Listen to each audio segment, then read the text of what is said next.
Many thanks for staying on the marketplace. Welcome back.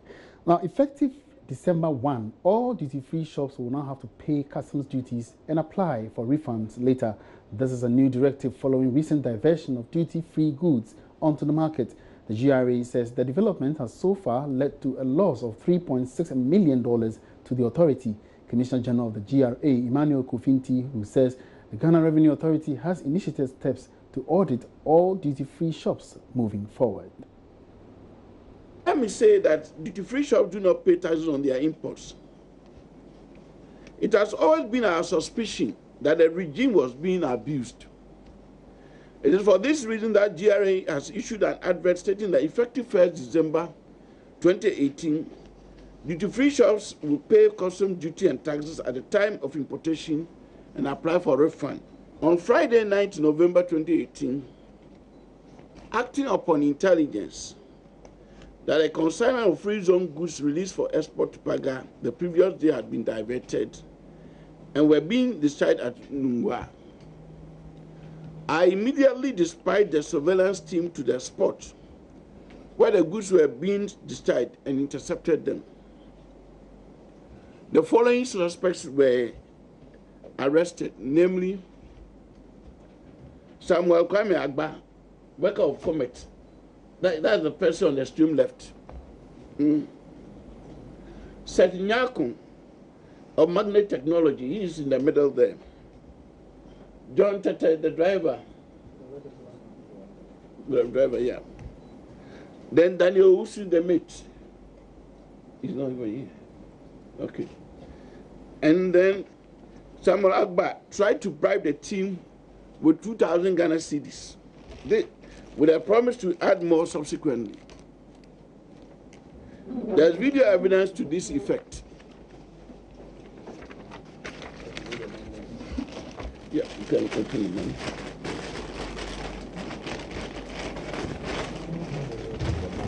Yes. This is the 2,000 he tried to bribe the guys with, the 2,000. Okay.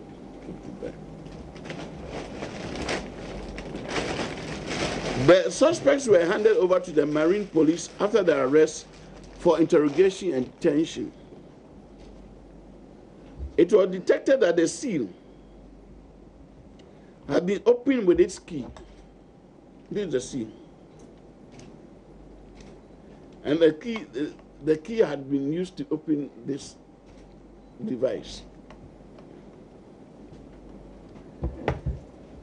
Investigation is yet to discover who provided the key to the principal suspect, Samuel Agba of Comet. The suspects were sent to the GRA headquarters for interrogation and further action.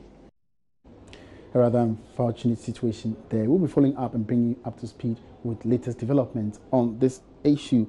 Now, away from that, the International Energy Agency, IEA, is projecting gas production in Africa will increase sharply by 150% in the coming decades. However, the International Energy Agency is concerned about the big decline in upstream investments on the continent. Executive Director Dr. Fatih Birol addressed the just-ended Africa Oil Week in Cape Town, South Africa. Darryl Kwao has more. Demand for crude oil globally is expected to experience robust growth, especially for shipping, aviation, and the haulage industries. However, meeting the demand and keeping prices affordable have become a major challenge. It is especially worrying as upstream investments are not coming in on it. In Africa, investments have gone down by 50%. The IEA warns it could create challenges for oil markets in the early 2020s. However, there is some positive news when it comes to gas production. Here's Executive Director of the IEA, Dr. Fatih Birol, speaking at the just-ended Africa Oil Week in Cape Town, South Africa. The biggest growth in international gas trade comes from LNG. This is very important as for importers and for exporters. A new wave of LNG in the next 5 years and beyond are coming. And when we look at where does it come from? The growth comes from US, Canada, but also Africa and others. Here, both East and West Africa will be very important, and especially in the context of geographical advantage of being close to growing demand centers such as South Asia and beyond, will be critical for the LNG exports from this very region. South Africa's Minister of Energy, Jeff Radebe, highlighted the need for world-class energy infrastructure for Africa to enable the continent compete and meet global demand. A recent Outlook report by BP illustrates this challenge for us. It projects that the African continent will, in the near term, continue to have the lowest per capita energy consumption. It further indicates that as a continent, we will remain a significant exporter of hydrocarbons, and that gas production will more than double, mainly driven by resources in East and West Africa. This report also projects increased levels of industrialization by year 2040, and that natural gas will play a very important role in meeting energy needs in many of our economies. The report concludes by predicting that our energy demand will remain at 1/4 of the world average. I do believe that we have a responsibility to alter this picture so as to bring Africa closer to the world average. Former UK Minister for Africa, Mark Simmons, also touched on the key role the oil and gas industry can play in developing the continent. But just as the private sector needs to play its part, so do African governments. Governance matters, whether it be transparency, contract sanctity, fiscal certainty, speed of decision-making, making countries FDI attractive, and minimal tolerance of corruption. These things matter to investors. Governments need to spend the revenues for the maximum benefit of the maximum number of Africans. Good governance is very sexy to investors in the hydrocarbons sector. The Africa Oil Week, a leading event dedicated to the African oil and gas industry, saw over 1,500 delegates attend. The delegates from across the world exchanged thoughts and the latest insights taking place in Africa and the future of the oil and gas industry. And back here in Accra, the Finance Minister, Ken Ofori-Atta, will be presenting the 2019 budget statement and economic policy of government to Parliament on Thursday, 15th November. Government set a number of targets in the 2018 budget with regards to macroeconomic indicators, revenue, among others. But have we been able to achieve these, and where are we as of now? Joining me in the studio to go through these figures and to keep us up to date is in-house analyst of Joy Business, Philip. Now, for Philip, you're welcome. Thank you very much, Emmanuel. Now, quickly give us a picture of the macroeconomic indicators that were set in 2018 budget. Okay, thank you very much. So for GDP, overall GDP, government set a target of 6.8%. For end period inflation, they set a target of 8.9%. For average inflation for the year 2018, it was a target of 9.8%. Now with GDP, as at second quarter, we are at 5.4% quarter-on-quarter growth. So from last year, 2017, to this year, 2018, we've averaged 5.4% with regards to overall GDP growth, which is lower than last year's second quarter growth of 11.1%. That notwithstanding, it's still good growth, according to the government statistician, acting statistician, Mr. Banwadi. Now, with end period inflation, as of September 2018, we are at 9.8% for inflation. Now, the governor of the Bank of Ghana spoke on Bloomberg some time ago, and he alluded to these points that, yes, that's why the monetary policy is holding the rate at where it is right now, 17%, because of a number of threats to inflation. So they want to anchor inflation properly. So if you look at, if you follow his arguments, he said inflation had also averaged what was contained or is contained in the 2018 budget. So if you look at the numbers, yes, we are on track with regards to our targets. Yes, please. What about our revenue targets? How are we doing by way of revenue? Okay, so so you know, in the 2018 budget, the minister set a target of about 51 billion Ghana cedis for revenue. But in the mid-year, they revised this target downwards to 50.6 billion.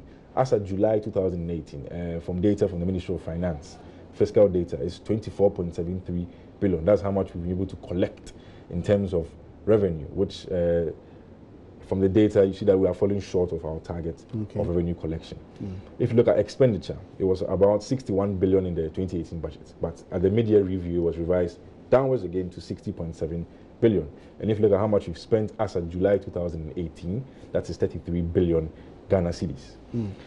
Now, I want to touch on gross foreign assets, our import cover. That's our reserves. Exactly. Yeah. In the budget, we targeted 3.5 months of import cover, which simply means that for 3.5 months, so 3.5 months, we're able to import goods, services, or items with our reserves unimpeded. Now, if you look at the data, as at May, from the Finance Minister's mid-year review, we were 4.2 months of import cover, which translated to a reserves of $7.8 billion. Now, if you come down to the Bank of Ghana's summary of economic and financial data, as at September 2018, if you look in the data, it says as at August 2018, our reserves have come down to about $6.7 billion. That's 3.5 months of import cover. So not so bad, but you can see in May we're doing very well. But in terms of the numbers, $6.7 billion is a lot of money. There's more room for improvement. There's more room for improvement. All right, so what are we seeing in 2019? Is there going to be a shift in some of these targets? Are we seeing, or are we going to witness continuity? Well, it will all depend on, you know, we have only up to July for the fiscal data. We need August, September, October, and we just begin in November. So it will depend on the economic management team. If they look at the numbers and they see we are on track with regards to our growth prospects and stuff like that, then they might maintain some of these growth figures or add it a notch higher to see where we are going. Many thanks for your time, Philip Namfuri, and definitely we'll be talking more about the budget in subsequent editions of the Marketplace. It's so live on the Marketplace. Let's move on. And President Akufo-Addo is promising to prioritize economic stability to help grow businesses and attract the required foreign investment into the country. The president disclosed this as he wrapped up his meetings with some investors in South Africa at the just ended Africa Investment Summit. George Wiafe has more. According to the president, going this way would indeed bring about the needed transformation of the economy that every Ghanaian is looking forward to. He argues if the economy is strong and stable, businesses can grow and expand and pay the required taxes, whilst those foreign investors will bring in the required capital because they are assured prudent returns on their investments. In responsibility, manage the country well, give the country good government, as well as provide a strong macro economy for the country so that those who bring their money into Ghana are protected in terms of the rules of the game and the rule of law, and are also protected by the quality of the economic environment that we have in the country. So this then is basically, when I'm grateful that, Madam Minister, busy as you are, you will find the trouble to come, and Mr. Premier, to find you here. We're very grateful for your presence at this occasion. Thank you very much indeed.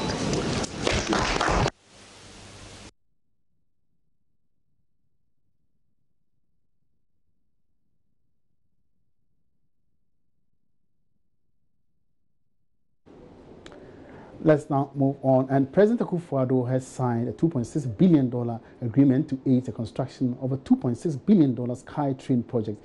The deal, which was signed on the sidelines of the Africa Investment Forum in South Africa recently, should pave way for final feasibility studies for the project to take off. Minister for Railway Development Joe Gatti explains further in an interview.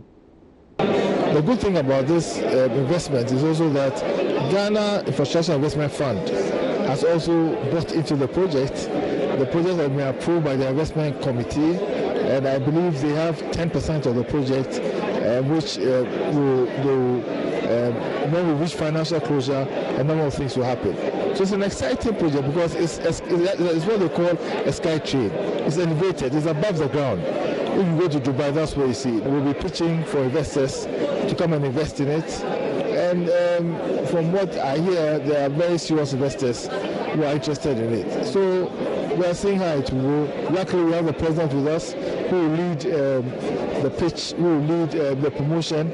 But even from the session that we just came from, we've been told that Ghana is being described as the leading light in Africa.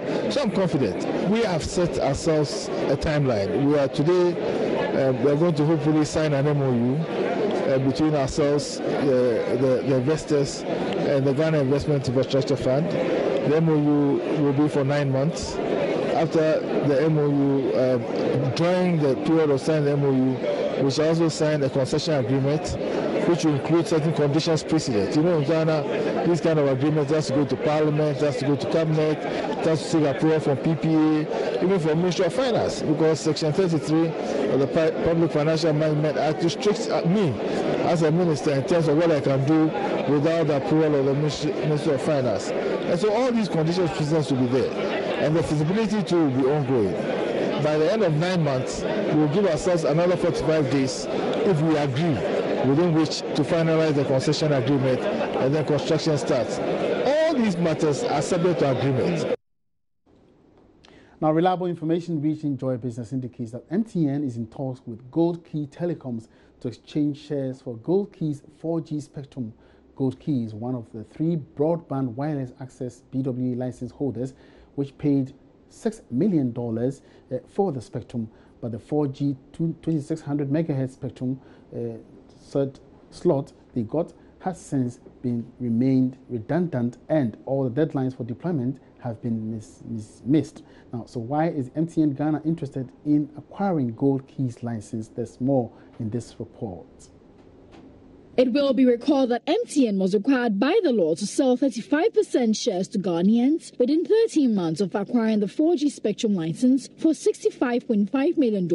It has since floated shares and reportedly sold an estimated 10% in a very successful initial public offering on the Ghana Stock Exchange. A greater chunk of the 35% shares floated remain unsold, but Joy Business understands that once they have floated the 35%, they have fulfilled the licensing requirement, even if all the shares have not yet been bought. The telecoms giant's move on Goldkey is said to be part of MTN's 35% localization deal following the acquisition of a 4G license in the 800 MHz spectrum band in December 2015. Some industry analysts have told Joy Business that the current market price of Goldkey spectrum could be worth $25 million, which can get Goldkey a handsome amount of shares in MTN Ghana. Joy Business checks have revealed that the regulator, NCA, had long given MTN and Goldkey the green light to kickstart talks towards a deal which is nearing completion. This has raised questions about why the NCA has not approved Surfline and Vodafone's white label partnership proposal, which would have seen Vodafone also deploy 4G services to its clients. All right, so my colleague Norvan Akwa-Hayford has been following this development. He's joined me in the studio. Norvan, what more can you tell us about this deal? Okay, so Aboji, just as you had in the report, you recall that MTN, as part of the deal, when they got the 4G spectrum, that was some years ago, what it meant was that they were supposed to offload 35% of their shares on the Ghana Stock Exchange, that is allowing Ghanaians to own part of the business. Something they have complied. But then, if you look at the percentage in terms of the total shares of MTN Ghana, it's just around 10% of it. So, which meant that some 25% is still at stake. Now, as part of the arrangement, then MTN decided to talk to Goldkey. Now, Goldkey is part of the broadband guys who had 4G. So just as Surfline is operating, you had Busy at the time, which was also operating, but Goldkey never started operations in this country. They had a license, but they could not. How much has their license that they are holding? What's the market value of it? We understand it's around $24 million. And so MTN, in its quest to offload that remaining shares, is looking at partnering or exchanging shares. So it's not about paying money, but I mean, we take your 4G and then we give you shares in the company. You understand? And that's how the process is. Now, earlier we understand, two companies, Vodafone and another company, tried to acquire this particular license, but was not successful. What happened? What we know is that they were never given the no objection from the regulator, that's the NCA, so they could go ahead and complete talks and probably do the same thing that MTN and Goldkey is doing. MTN and Goldkey, they were given the no objection green light from the regulator, that's the National Communications Authority. And today, you recall that when they decided to, sell the slots that they had, the 800 megahertz that is available, Vodafone is one of the companies which we know that, put in a bid. We understand that their bid was around, I think, $24 million. Now, if MTN should acquire this particular spectrum, how is it going to transform the company's, operations? Is it going to affect it in any way? Well, I mean, it gives them another bandwidth that also is part of the 4G that they can operate, a spectrum that they can operate in. Why not more improved services for them? Now, what it means is that what you going on with regards to the self-line kind of operations, they do all those that, because this is broadband, and a lot of things can happen as far as the operations is concerned. Thank you very much, Norvan, for that update. My colleague Norvan Akwa-Hayford bringing us up to speed with development by MTN Ghana, which is currently in talks with Goldkey Telecoms to exchange shares for Goldkey's 4G spectrum. And on that note, to wrap up this afternoon's edition of the Marketplace, my name is Emmanuel Abwanji. We have a good afternoon.